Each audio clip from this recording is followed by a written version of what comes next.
आता बातमी पुणे पोलिसांनी केलेल्या कारवाईची। पुणे पोलिसांनी मध्य प्रदेशमध्ये जाऊन एक धडाकेबाज अशी कारवाई केलेली आहे। पिस्तूल बनवण्याचे कारखाने पुणे पोलिसांनी उद्ध्वस्त केलेले आहेत। पिस्तुलांसह मोठा दारुगोळा देखील पुणे पोलिसांनी जप्त केलाय। मध्य प्रदेशमधल्या उमरती गावामध्ये ही मोठी कारवाई करण्यात आली आहे। या संदर्भात अधिक अपडेट देण्यासाठी आपले प्रतिनिधी मिकी घई आपल्या सोबत आहेत। मिकी, खरं तर पुणे पोलिसांनी मध्य प्रदेशमध्ये जाऊन ही कारवाई कशी केलेली आहे आणि या कारवाईमध्ये काय काय जप्त करण्यात आले?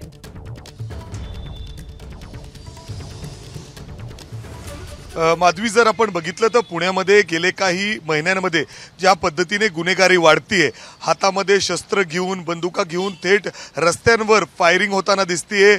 अनेक लोकांना धारदार शस्त्र दाखवून धमकवलं जातोय। नुकतंच पुण्यामध्ये जवळपास 11 पिस्टल एका लोकांकडून जे गुन्हेगार आहेत त्यांच्याकडून रिकव्हर करण्यात आलेली आहे। एवढंच काय तर धाक दाखवून थेट हॉटेल लुटले जात आहेत, दरोडे घातले जात आहेत।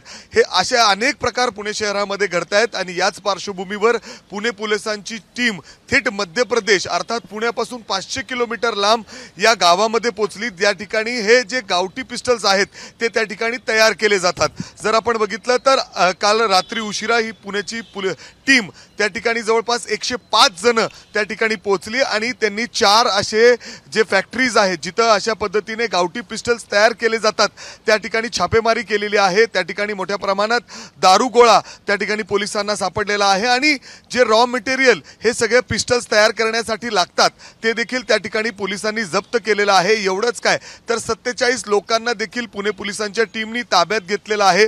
जे लोक हे फॅक्टरीमध्ये काम करत होते, जे हे पिस्टल्स त्या ठिकाणी तयार करत होते, जर आपण बघितलं तर या पिस्टल्सला लागणारे जे दारुगोळा आहे त्याचबरोबर मॅगझिन्स आहेत ज्याच्यामध्ये बुलेट्स लोड केले जातात, हे सगळं काही पोलिसांना त्या ठिकाणी सापडलेलं आहे। असा मोठा सगळा मुद्देमाल त्या ठिकाणी पोलिसांनी जप्त केलेला आहे। आणि जर आपण बघितलं तर या मध्य प्रदेशमधून सहज महाराष्ट्रात वेगवेगळ्या ठिकाणी हे पिस्टल्स पाठवले जात होते आणि याची किमती जरी बघितले तर खूप किरकोळ किमती आहेत। त्यामुळे सहजपणे हे जे अंडर एज अर्थात 17 वर्षाचे 18 वर्षाचे खालचे जे मुलं आहेत जे गुन्हेगारीमध्ये पाऊल ठेवतायत त्यांना हे सहजपणे पोहोचत होते असं देखील पोलिसांना माहिती होती। कारण जर आपण यामुळेच आता पुणे पोलिसांवर कौतुकाचा वर्षाव होतोय की त्यांनी एवढी मोठी धडाकेबाज कामगिरी करून दाखवली आहे। मिकी, या संदर्भातले अपडेट घेत राहू सध्या। धन्यवाद या सगळ्या सविस्तर माहितीसाठी। एबीपी माझा, उघडा डोळे बघा नीट।